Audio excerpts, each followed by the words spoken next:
Evangelho de Jesus, conforme escreveu Mateus, capítulo de número 14, verso de número 13, por favor. Deus havia me dado essa palavra algumas semanas atrás, e eu quero compartilhar com você hoje aqui neste lugar.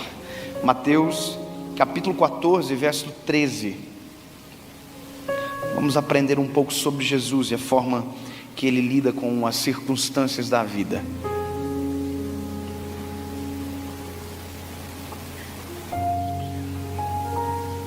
Gostei, legal. Tempo de criar algo novo. Uau, gostei. Mateus capítulo 14, verso 13. Vamos ler. Ouvindo o que havia ocorrido, Jesus retirou-se de barco em particular para um lugar deserto. Ponto. Você entendeu o que é isso? Ponto. Vou ler de novo. Ouvindo o que havia ocorrido, eu vou dizer o que aconteceu. João Batista havia morrido, tinha sido assassinado pelas mãos de Herodes. Ok? Então, quando Jesus, ouvindo o que havia ocorrido, Jesus retirou-se de barco, em particular para um lugar deserto. As multidões, ao ouvirem falar disso, saíram das cidades e o seguiram a pé. Feche os seus olhos. Pai, nós queremos aprender de Ti, sobre Ti, Jesus. Fala conosco neste lugar. Derrama sobre nós a Tua presença, do Teu Espírito Santo, e que possamos compreender, Senhor, a forma correta de lidar com a vida e como a vida é. Jesus, por favor.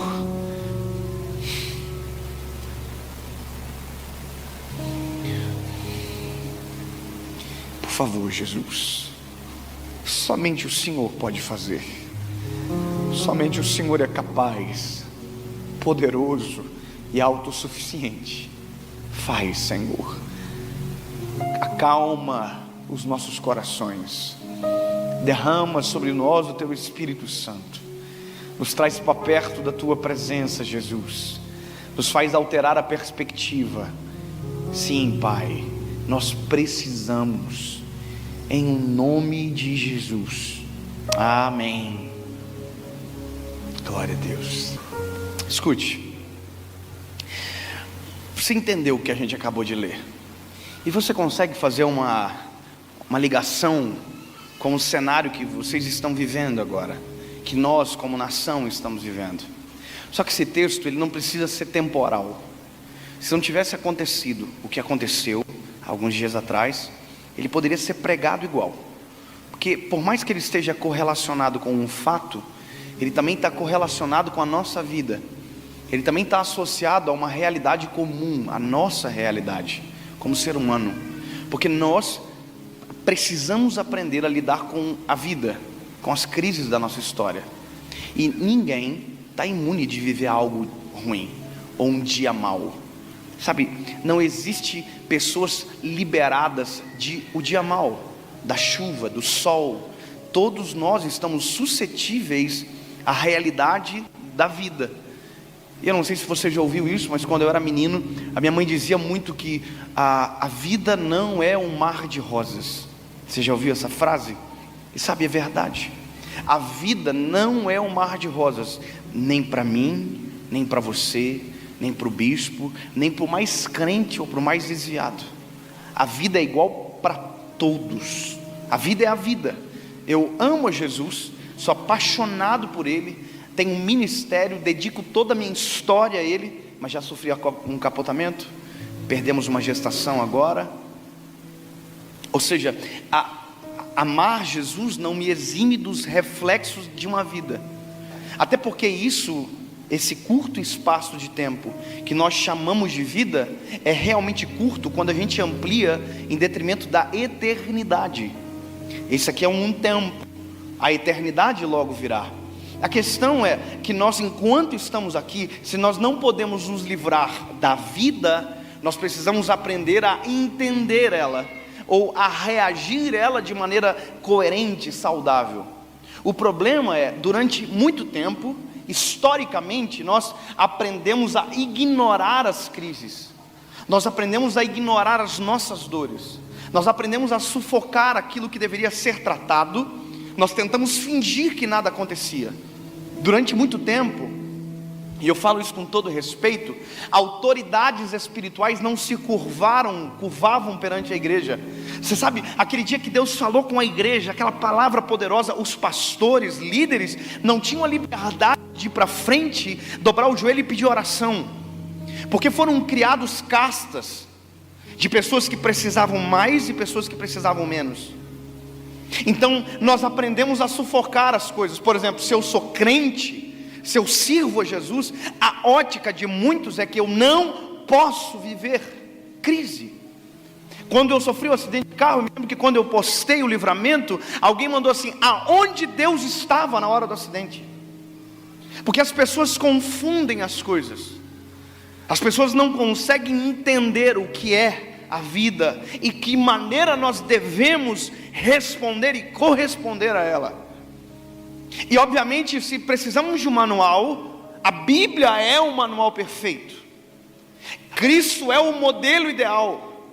E a fala de Jesus e a forma com que ele reage aqui demonstra muito mais sobre a humanidade dele do que sobre a divindade dele. E isso para mim é poderoso e é didático, é pedagógico, porque Jesus está me ensinando: filho, a hora que acontecer, aprenda a reagir. Já parou para pensar que se Jesus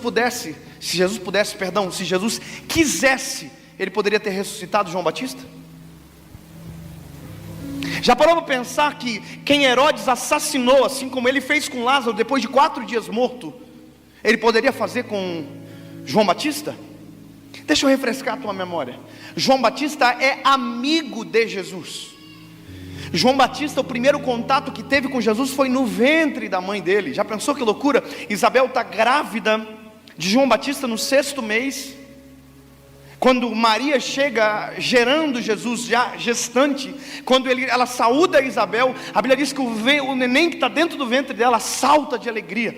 Ou seja, ali nascia um vínculo poderoso e sobrenatural entre João Batista e Jesus. Sabe, João Batista é aquele ministério do nazirelato, aonde ele está recluso no deserto. A ligação dele não é na sinagoga, a ligação dele é no deserto. O ministério dele acontece onde ninguém enxerga. O ministério dele acontece onde ninguém o percebe. A Bíblia diz que Jesus o colocou como Elias de Deus. Aquilo que Elias fez no Velho Testamento, João Batista está fazendo no Novo. João Batista é a voz que clama no deserto. João Batista é a voz que proclamava a chegada de Jesus. Desde o primeiro dia do ministério de João Batista, o que ele fazia foi apresentar Cristo, a chegada, abrir o caminho. E a Bíblia diz que quando Jesus chega às margens do Rio Jordão, aonde João Batista está batizando, quem tem o privilégio de batizar Jesus é João Batista. Você já imaginou que coisa extraordinária? Olha o vínculo. A Bíblia diz que João Batista diz: olha, vem alguém após mim que é maior do que eu, cujo qual não tenho o direito de atar as alparcas. E esse era Jesus.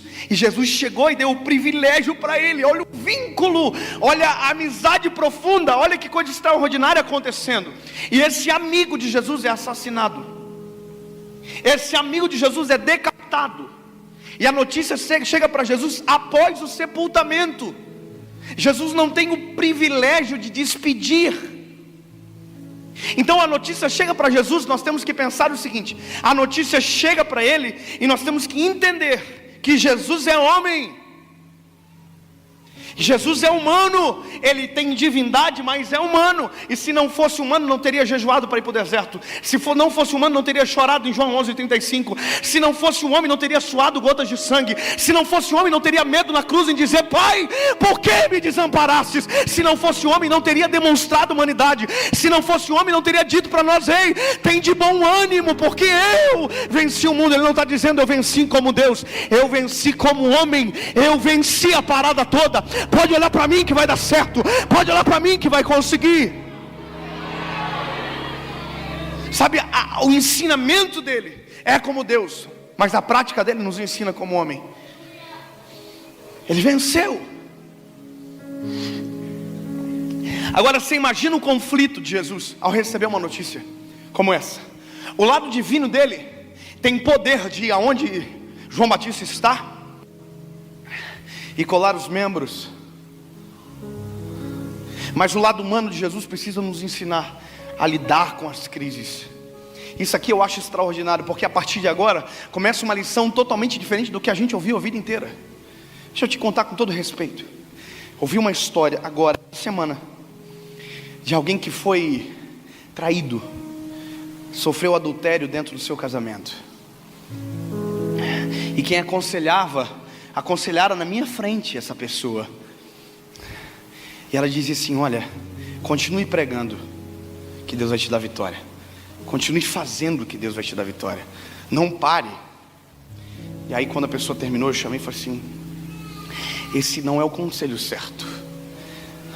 Não é para continuar, é para parar.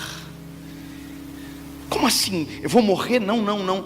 Você está respeitando o tempo.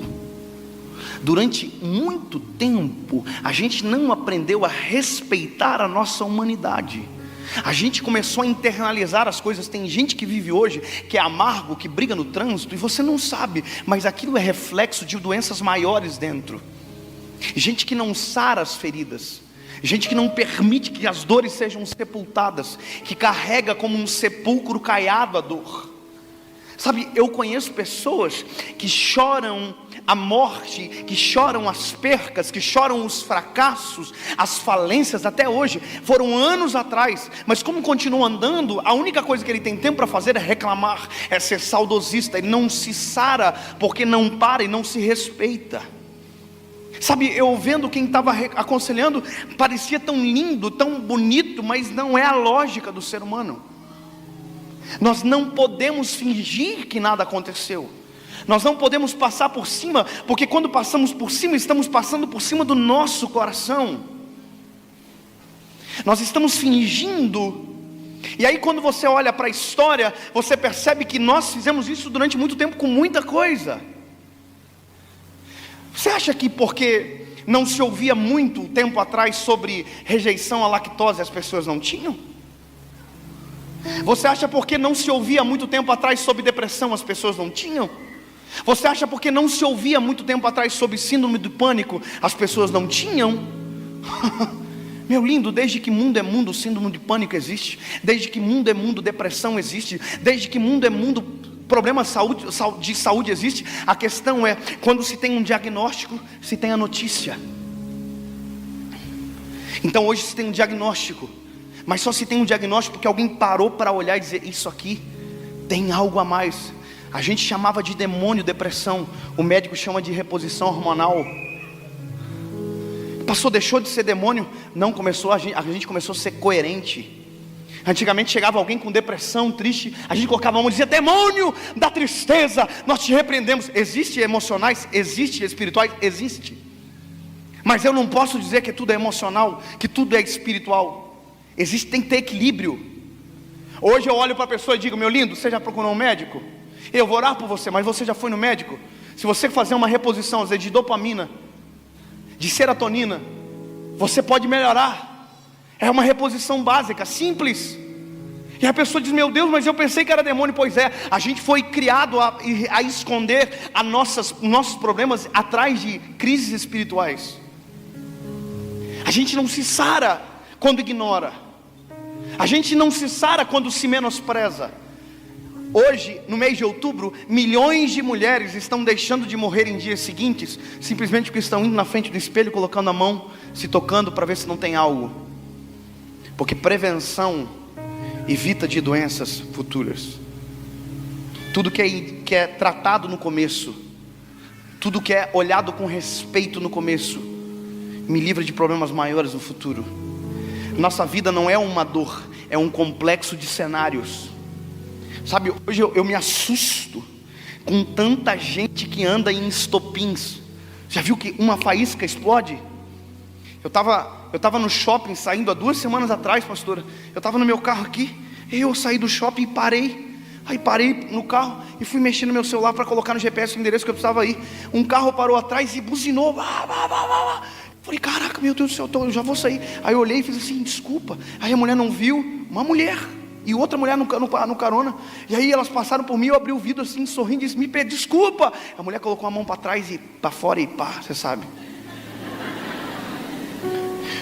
falei, caramba, eu estou pedindo desculpa, não provocou absolutamente nada, mas olha como as pessoas estão enfermas. Sabe o que é isso? Isso é o cheiro da lepra. Isso não é a lepra, isso é o cheiro.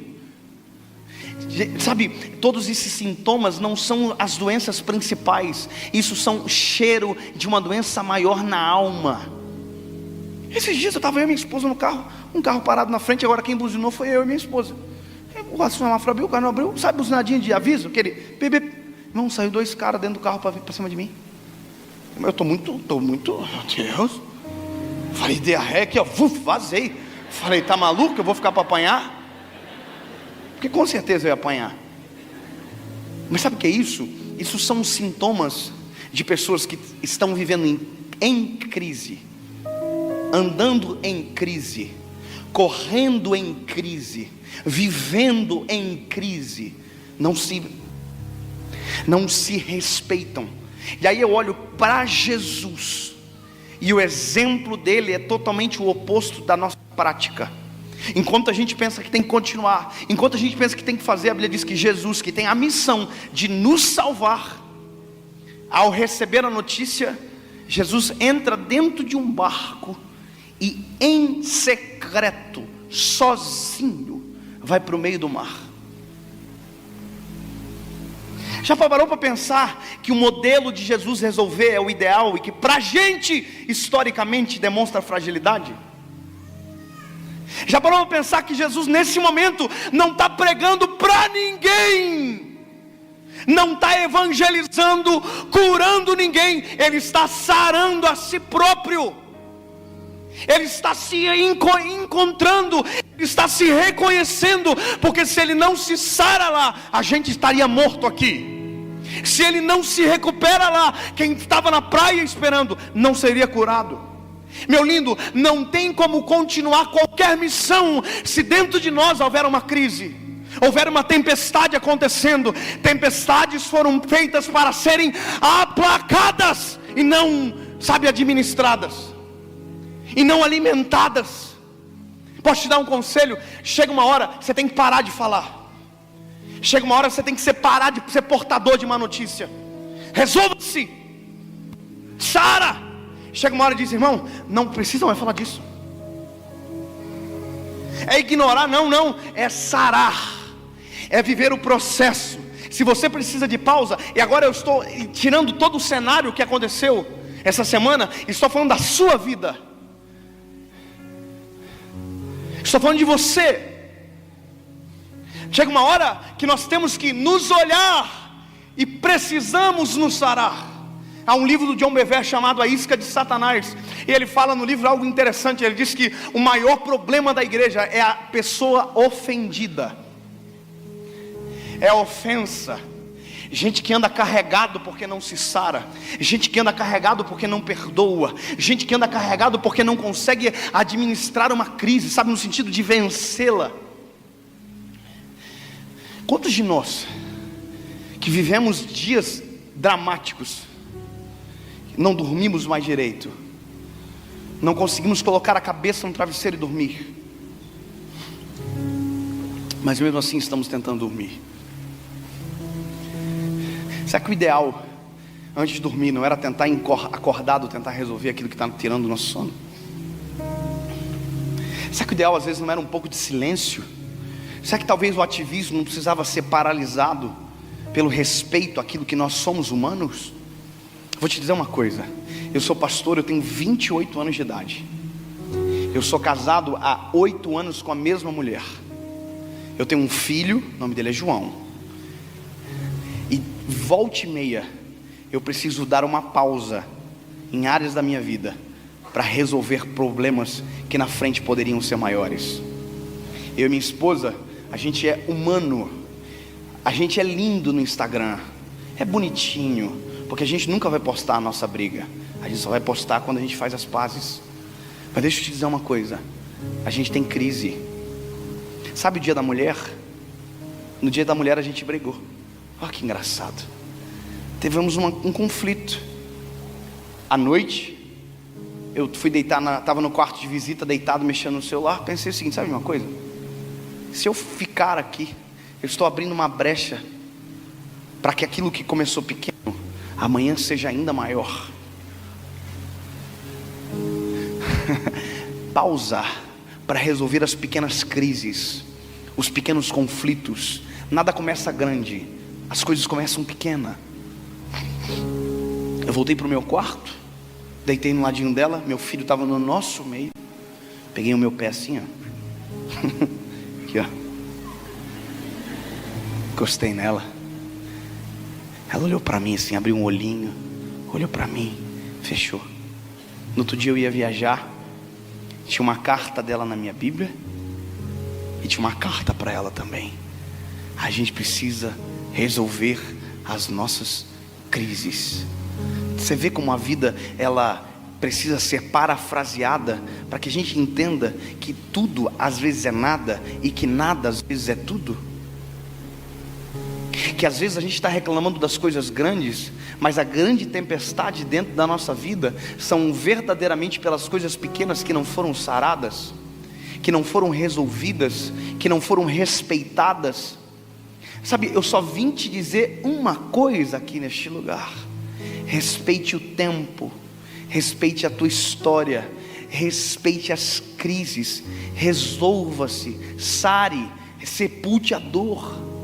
Porque senão vai passar anos, vai passar a sua história.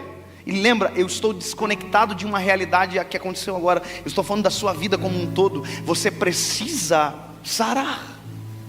Sabe, você precisa demonstrar fragilidade. Como eu dizia aqui, olha, a gente como é pastor, a gente não pode vir para frente às vezes. Você porque pensa que é crente não precisa, sabe, não, pelo contrário. Nós temos algo maravilhoso, que é o poder de ser consolado no lugar certo, de ser sarado no lugar certo. Sabe, nós temos a habilidade, se quisermos, de nos reconhecer e encontrar a fragilidade que foi quebrada e que precisa ser restaurada. Eu acho maravilhoso porque Jesus, veja, olha a pompa de todo mundo em volta dele. Ele é o Salvador, ele é o Messias. Milhões de pessoas o seguiam, e de repente esse homem que é seguido por milhões abandona. É estranho, mas é a realidade. Ele abandona.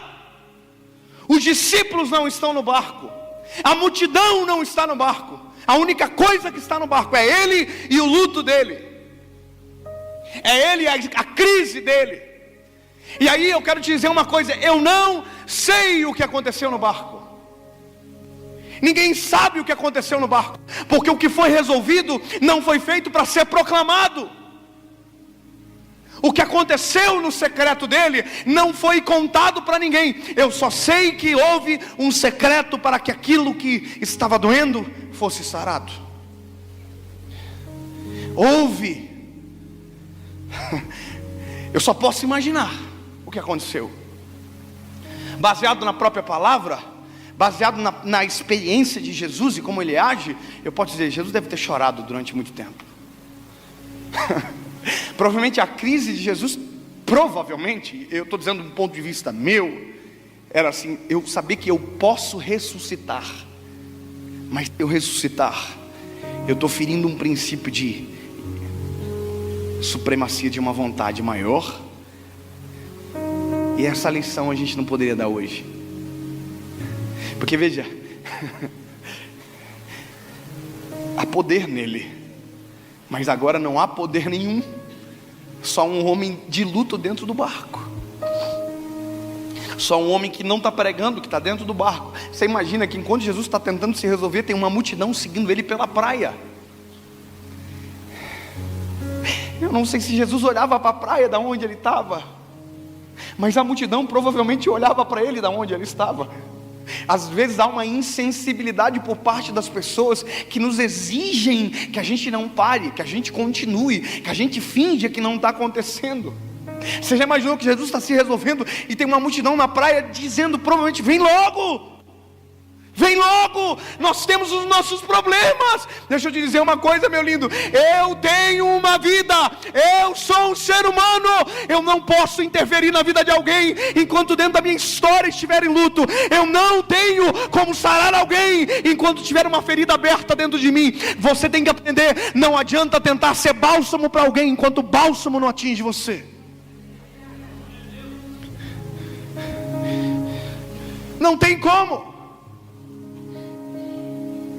Eu demorei para aprender isso. Eu demorei para aprender a me identificar. Sabe? Mas quando você olha para isso aqui, isso é libertador. Sabia, Tadeu, que se eu quiser eu posso cancelar uma agenda? Se eu quiser eu posso. Se eu estiver precisando resolver a minha casa, eu vou parar. Porque a missão é importante. Mas se eu não estiver vivo, a missão acaba. Se eu não estiver bem, a missão acaba. Você imagina eu hoje vim pregar para você arrebentado. Você imagina hoje eu tentar falar alguma coisa para você em prantos. Você ia dizer, eu cheguei ruim, saí pior. Porque doentes não saram doentes. Leprosos não saram leprosos. Porque ao mesmo tempo que sara, contagia. Curados têm capacidade para curar. Libertos têm capacidade para libertar. Perdoados têm capacidade para perdoar. Livres têm capacidade para liberar. Porque é isso que nós precisamos entender. Jesus pausa. E olha que coisa maravilhosa. Jesus pausa. Ponto. O ponto está dizendo, acabou aqui, encerrou a sentença. Não é mas, não é porém. Não, ponto. Não tem um verbo de não, acabou. Sabe, não há um hiato no meio de ligação, não, é um ponto. Jesus foi para o meio do mar, no secreto, ponto. E o resto, ponto. Não há conexão da primeira fala com a segunda fala, é ponto. A segunda fala é um início, não é uma continuação.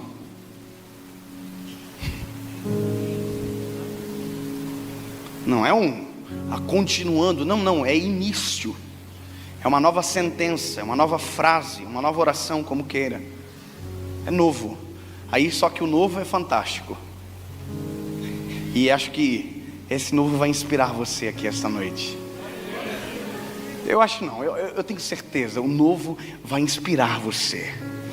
Eu não sei como está o seu coração em relação à sua história, em relação ao caos que aconteceu, em relação à sua vida, em relação à sua trajetória. Mas eu só vim te dizer uma coisa, se você precisa pausar, pausa agora. Para. Se você precisa chorar, tranque a porta do quarto, chora, respeita você. Sabe, se você precisar não falar com ninguém durante 10 dias, não fale com ninguém, mas esteja acompanhado de quem consola você, de quem transforma você. Sabe, não se isole dele. Se você precisar se isolar de mim, se isole de mim, se isole de alguém, mas dele você não pode se isolar. Mas permita-se sarar. Ponto. Entendeu? Ei, ponto. Quando acabar, acabou. Ponto. Pastor, não dá para apagar da memória. Não dá para apagar da memória, mas dá para passar por ela sem doer. É possível. É um exercício, mas é possível. É possível crer na novidade de Deus. É possível crer na soberania do Senhor. É possível crer que se está curado, acabou. É possível crer que se está sepultado dentro do meu coração, a dor acabou.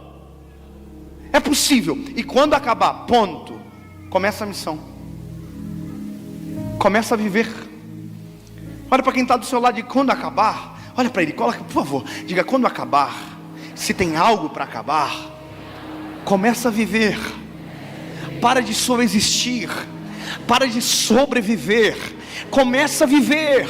Perdoa hoje para ser perdoado amanhã. Começa a se liberar, começa a se perdoar, começa a se sarar, começa a se libertar da prisão. Ei, Jesus está voltando para a praia. Jesus está voltando para a praia.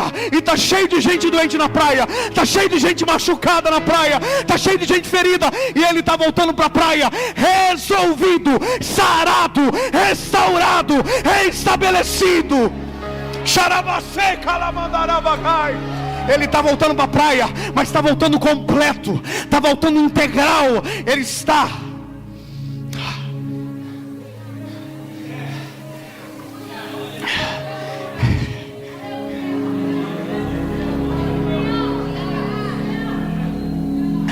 Jesus chega na praia e a Bíblia diz que Ele é movido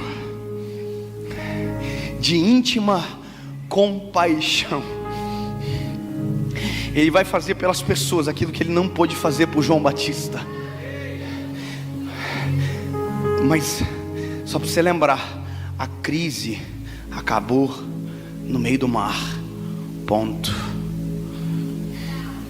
Não se trata mais do que passou, se trata daquilo que é novo. Se trata daquilo que vai acontecer a partir de agora. Se trata daquilo que vai acontecer depois de você tiver sarado.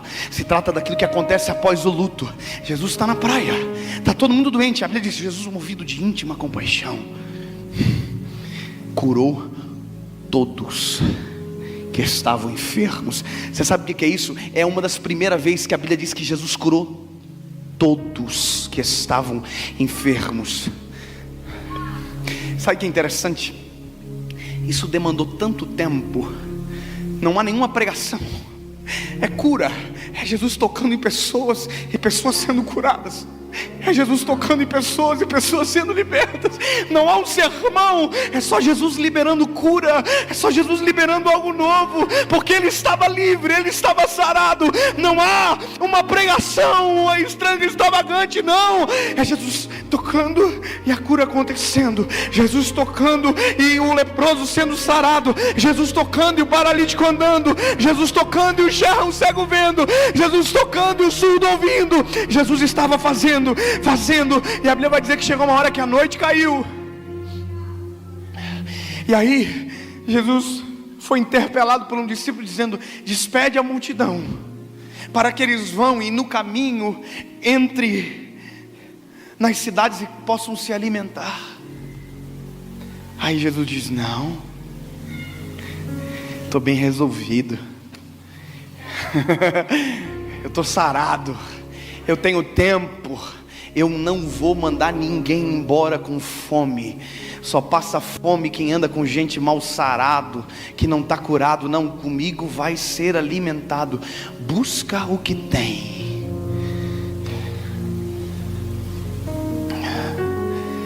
Trazem para Jesus 5 pães e 2 peixinhos.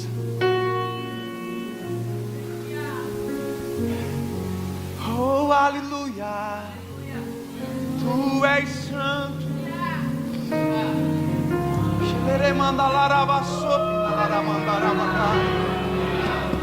Tu és santo.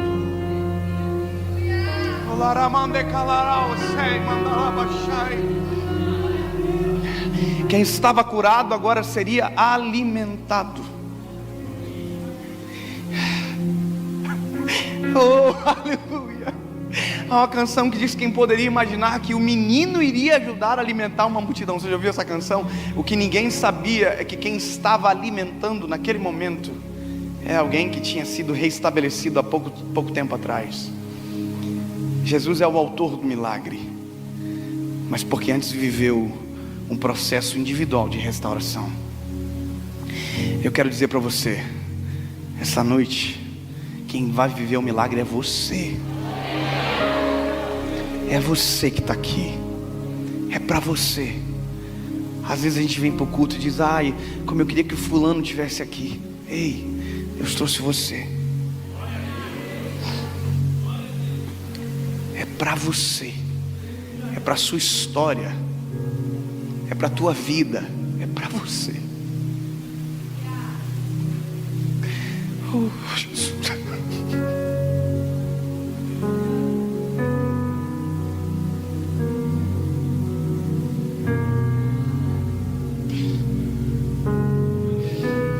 Qual é o nome do menino? Caio. O Caio já está na eternidade. É para você que está aqui agora. É para você que está aqui agora, com todo respeito. Ei, é para você, meu lindo. É você que está aqui. É você que está me ouvindo. É para você.